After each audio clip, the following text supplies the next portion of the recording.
Mengapakah pada hari ini sebahagian daripada pelajaran-pelajaran yang sepatutnya diajarkan kemudian? Maksudnya pelajaran ini pelajaran yang tinggi, pelajarannya ada rahsia sikit, dia kena ajar kemudian. Tapi dengan dunia akhir zaman ni dia kena ajar awal. Kenapa dia kena ajar awal? Bukan semua rahsia, tapi sebahagian rahsia kena ajar awal. Sebab apa? Sekarang ni zaman kemajuan teknologi. Dia pesat, media cetak, media elektronik ni cepat. Segala ajaran-ajaran yang salah, ajaran-ajaran yang tak sesuai dengan Islam ni dia cepat masuk. Sedangkan generasi muda hari ni dia banyak membaca. Dia banyak majalah, banyak buku, banyak komik dia baca. Di dalam tu dah ada unsur macam-macam unsur lah. Kalau kita tak cerita siap-siap, mungkin dia akan terpengaruh dengan unsur tu. Sama juga dengan internet. Zaman sekarang zaman internet. Kalau dia duduk dalam bilik dia, dia buka. Dia buka ajaran-ajaran yang tak sesuai, tapi dia terpikat dengan ajaran tu. Kita tak tahu.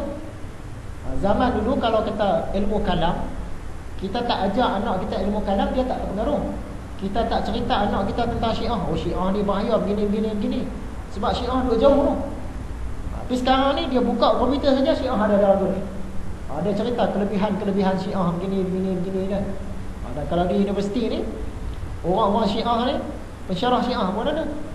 Dia nak tarik muda-mudi ni, salah satu senjata dia ialah dengan perkahwinan mut'ah. Kahwin muda, kahwin kontrak. Dan yang kamu berkapal dua orang ni saling cinta mencintai ni rugi. Berdosa. Lebih baik kahwin kontrak. Berapa lama nak kahwin? Sebulan? Seminggu? Mudah, kahwin mudah. Kadang-kadang tak payah apa? Tak payah saksi apa kahwin. Jadi budak-budak ni terpikat lah, seronok lah macam ni. Senang nak kahwin. Dia kata kalau berpasang-pasang haram, kalau kahwin halal. Dia pun kahwin. Berapa lama? Seminggu. Kahwin dah seminggu, lepas tu cerai. Dia mudah. Nak tukar pasangan pun mudah. Budak universiti seronok lah. Cara Syiah tu kan. Dia tajar pula. Dia kata kalau ikut ajaran dia nak tajar pergi buat umrah. Seronok lah. Jadi benda-benda ni kita tak tahu.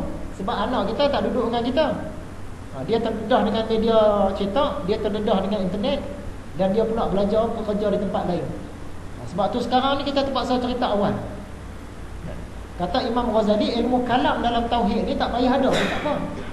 Dia pelajaran yang kemudian. Tapi zaman sekarang ni nak kena cerita dulu juga. Sebab kita takut budak ni terpengaruh dululah dengan yang lain. Jadi dalam agama Islam ni dia ada virus-virus dia. Kita sebut sebagai 6 virus dalaman. Virus 6 beradik. Yang pertama Syiah. Kita nak cerita pasal Syiah ni kalau ada kuliah khusus, baru sedap cerita. Yang kedua fahaman Salafi Wahabi. Ni dalam internet cukup banyak. Dan dalam surat khabar hari ini dia cerita pula pemerintah di Saudi sana yang berfaham Salafi Wahabi, kalau betul lah cerita tu, mereka nak merobohkan makam Nabi Muhammad. Bagi dia binaan-binaan makam ni salah ni, boleh bawa syirik.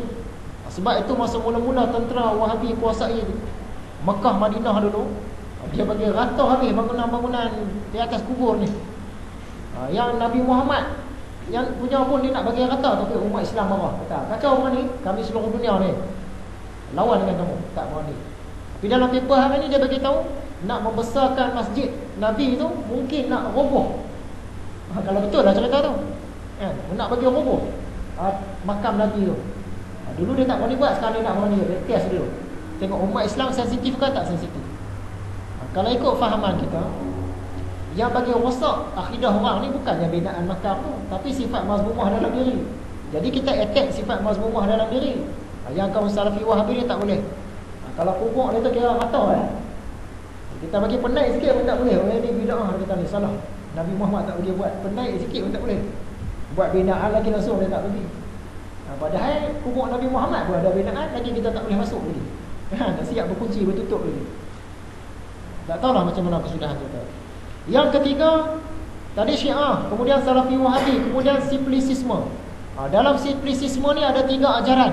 Yang pertama ajaran sekular, yang kedua ajaran pluralisme agama, yang kedua ajaran liberalisme. Kita cerita ringkas-ringkas lah. Nama dia simplisisme, senang nak ingat 3-3. Sebab 3-3 ni dia macam geng. Siapa yang sokong sekular, biasanya dia akan sokong plural. Siapa sokong plural, dia akan sokong liberal. Macam mana yang dia katakan sekular ni? Sekularisme ni dia memisahkan antara agama dengan kehidupan. Agama cerita lain, kehidupan cerita lain. Kalau ikut agama Islam, kita dah buat apa pun dalam dunia ni dia mesti berpaksikan agama.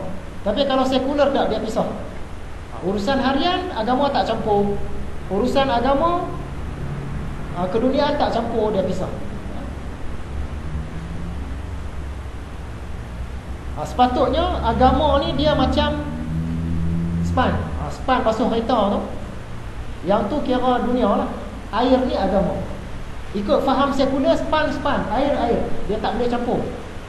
Kalau ikut ajaran Islam, span tadi kita celup dalam air, kita pun angkat. Jadi pada span tu tadi ada air. Seluruh span tu ada air. Jadi dalam keduniaan kita ni dia mesti ada agama. Span tu tadi ibarat kerja dunia, air tu tadi ibarat agama. Kok mana pun mesti agama tunjang. Tapi golongan sekular dia pisah.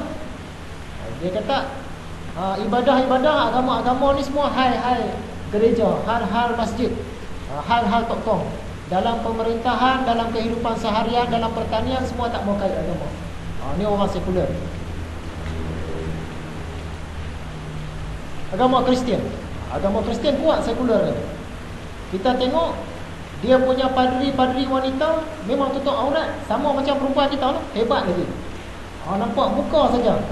Kadang-kadang tangan pun pakai sarung tangan. Dia punya tudung lagi cantik. Muka saja. Tapi itu untuk orang gereja. Orang gereja tutup aurat. Orang biasa tak payah tutup. Nampak? Mereka duk petikai kenapa perempuan Islam tutup aurat, diperhambakan oleh agama, macam-macam lah tuduhannya. Tapi kita tengok padri dia tutup lagi cantik. Nampak muka dia. Dia pun sebenarnya nak ikut agama Islam juga tu. Tapi dia pisahkan.